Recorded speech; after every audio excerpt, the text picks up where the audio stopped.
Our organization doesn't necessarily have a formal, from a construction standpoint, have a formal policy position on the issue of childcare. Although we do have a formal position on the issue of attracting more skilled workers. And I think in my introduction, I mentioned there are many targeted groups that we're trying to attract to the workforce. And one of those groups is women. But it doesn't just have to be women. We're trying to attract additional people in many different communities to the workforce. But a large hurdle with construction is that construction, first of all, always works in temporary locations. You're never at a permanent location. So you need to have flexibility. You may be driving 2 hours, you may be driving 3 hours. Construction doesn't always start at 8 a.m.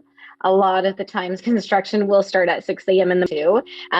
In some cases, depending if it's a large industrial construction project, it could be operating outside the city limits 24 hours a day in some cases. So your flexibility for childcare or the need for childcare could be in the evenings or it could be in the early mornings, but where you would not necessarily find what I would say your typical or licensed daycare facility and that flexibility that is offered typically in the marketplace. So a lot of parents will turn to a more flexible childcare solution. So our concern, to answer your question in a long way, our concern is more about flexibility for those workers that we're trying to attract into an industry that needs flexibility, and concern that the current proposal may not increase that flexibility.